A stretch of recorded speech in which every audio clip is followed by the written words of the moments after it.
بسم اللہ الرحمن الرحیم۔ محترم ناظرین السلام علیکم۔ اللہ تعالیٰ نے نبی کریم صلی اللہ علیہ وآلہ وسلم کو سارے جہانوں کے لیے رحمت بنا کر مبعوث فرمایا۔ آپ صلی اللہ علیہ وآلہ وسلم کو تمام انبیاء کرام علیہ السلام کے آخر میں ختم نبوت صلی اللہ علیہ وآلہ وسلم کا تاج پہنا کر واضح براہینوں روشن دلائل کے ساتھ بشیر و نذیر بنا کر بھیجا۔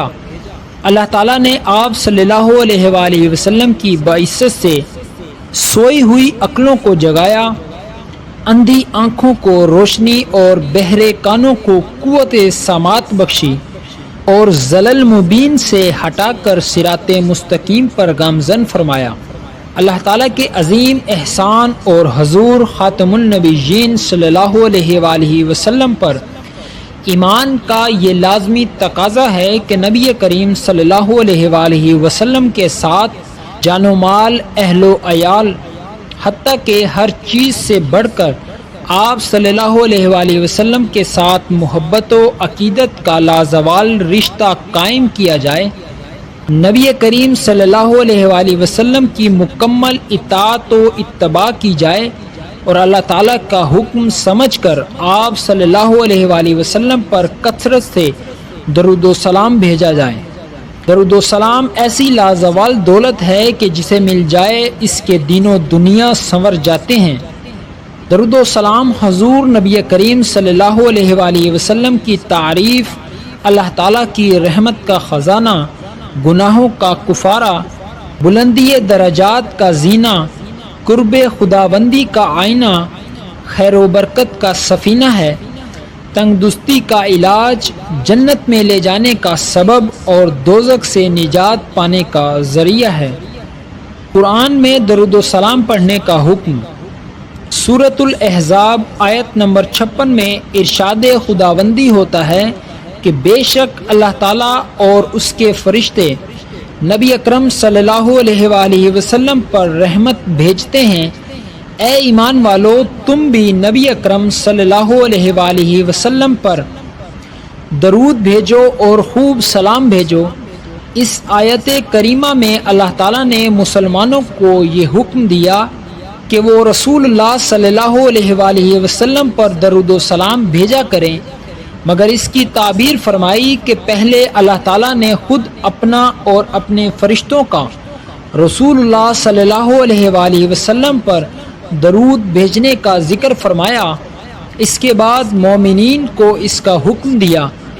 آپ صلی اللہ علیہ وآلہ وسلم کے شرف اور عظمت کو بیان فرمایا کہ جس کام کا مسلمانوں کو حکم دیا جاتا ہے وہ کام ایسا ہے کہ خود اللہ تعالیٰ اور اس کے فرشتے بھی وہ کام کرتے ہیں۔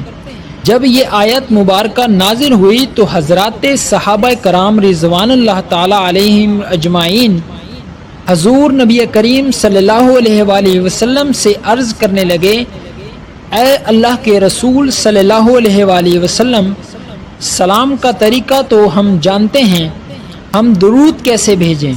تو آپ صلی اللہ علیہ وآلہ وسلم نے فرمایا، تم درود ابراہیم پڑھا کرو۔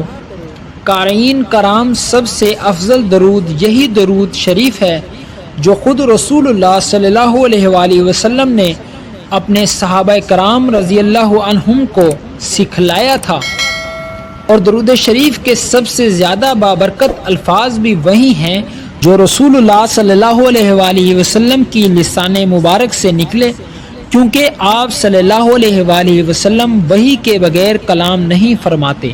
حضرت عبداللہ بن مسعود رضی اللہ عنہ فرماتے ہیں کہ جب تم رسول اللہ صلی اللہ علیہ وآلہ وسلم پر درود بھیجو تو اچھے طریقے سے درود بھیجو۔ درود شریف پڑھنے کی فضیلت احادیث کی روشنی میں حضرت ابو ہریرہ رضی اللہ عنہ سے روایت ہے کہ نبی کریم صلی اللہ علیہ وآلہ وسلم نے ارشاد فرمایا، جو شخص مجھ پر ایک مرتبہ درود بھیجتا ہے اللہ تعالیٰ اس شخص پر 10 رحمتیں نازل فرماتا ہے۔ حضرت انس رضی اللہ تعالیٰ عنہ سے روایت ہے کہ نبی کریم صلی اللہ علیہ وآلہ وسلم نے فرمایا، جو شخص مجھ پر ایک مرتبہ درود بھیجتا ہے اللہ تعالیٰ اس پر 10 رحمتیں نازل فرماتا ہے، اس کے 10 گناہ مٹا دیتا ہے اور 10 درجات بلند فرما دیتا ہے۔ کثرت درود شریف کی فضیلت۔ حضرت عبداللہ بن مسعود سے روایت ہے کہ نبی کریم صلی اللہ علیہ وآلہ وسلم نے فرمایا کہ قیامت کے دن لوگوں میں سب سے زیادہ میرے قریب وہ مومن ہوگا جو مجھ پر زیادہ درود بھیجتا ہو۔ حضرت ابی بن قعب رضی اللہ تعالی عنہ بیان کرتے ہیں کہ میں نے نبی کریم صلی اللہ علیہ وآلہ وسلم کی خدمت میں عرض کیا، یا رسول اللہ صلی اللہ علیہ وآلہ وسلم، میں آپ پر بہت درود پڑھتا ہوں، سو اپنے وظیفے میں آپ صلی اللہ علیہ وآلہ وسلم پر درود پڑھنے کے لیے کتنا وقت مقرر کر لوں؟ آپ صلی اللہ علیہ وسلم نے فرمایا، جتنا چاہو۔ میں نے عرض کیا، چوتھا حصہ؟ آپ صلی اللہ علیہ وسلم نے فرمایا، جتنا چاہو، اور اگر اس سے زیادہ پڑھو گے تو وہ تمہارے لیے بہتر ہے۔ میں نے عرض کیا، آدھا حصہ؟ آپ صلی اللہ علیہ وسلم نے فرمایا، اگر اس سے زیادہ پڑھو گے تو وہ تمہارے لیے بہتر ہے۔ میں نے عرض کیا، 2/3؟ آپ صلی اللہ علیہ وسلم نے فرمایا، جتنا چاہو، اور اگر اس سے زیادہ پڑھو گے تو وہ تمہارے لیے بہتر ہے۔ میں نے عرض کیا، میں آپ صلی اللہ علیہ وآلہ وسلم پر درود ہی پڑھتا رہوں تو؟ آپ صلی اللہ علیہ وسلم نے فرمایا، تب تمہاری پریشانی دور کرنے کے لیے یہ کافی ہوگا اور تمہارے گناہ معاف کر دیے جائیں گے۔ درود و سلام پڑھنے والے پر رحمت و سلامتی کا نزول۔ حضرت عبد الرحمن بن عوف رضی اللہ تعالی عنہ سے روایت ہے کہ نبی کریم صلی اللہ علیہ وآلہ وسلم باہر تشریف لائے اور میں آپ صلی اللہ علیہ وسلم کے پیچھے چلا، یہاں تک کہ آپ صلی اللہ علیہ وآلہ وسلم کھجور کے باغ میں داخل ہو گئے۔ پھر آپ صلی اللہ علیہ وآلہ وسلم نے سجدہ فرمایا اور بہت طویل سجدہ فرمایا، یہاں تک کہ مجھے خوف ہوا کہ اللہ تعالیٰ نے آپ صلی اللہ علیہ وآلہ وسلم کو وفات دے دی یا آپ صلی اللہ علیہ وآلہ وسلم کی روح قبض فرما لی۔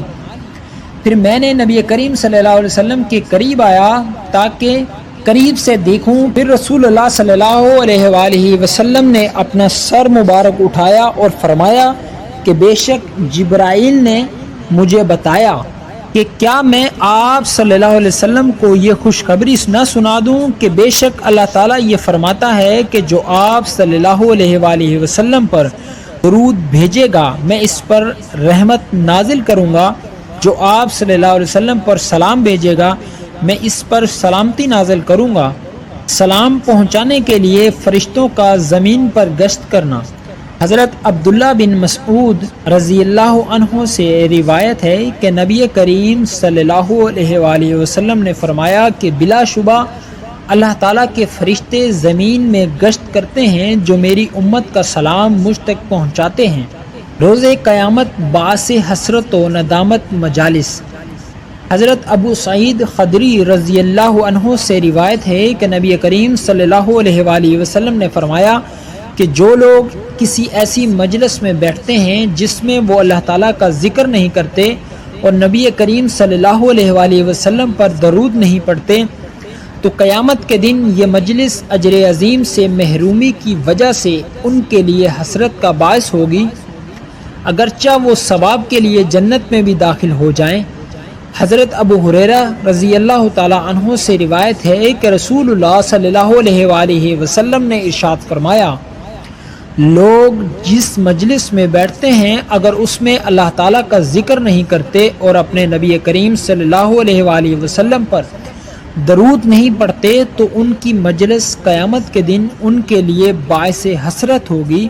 اگر اللہ تعالیٰ نے چاہا تو انہیں معاف کر دے گا اور اگر چاہا تو پکڑ لے گا۔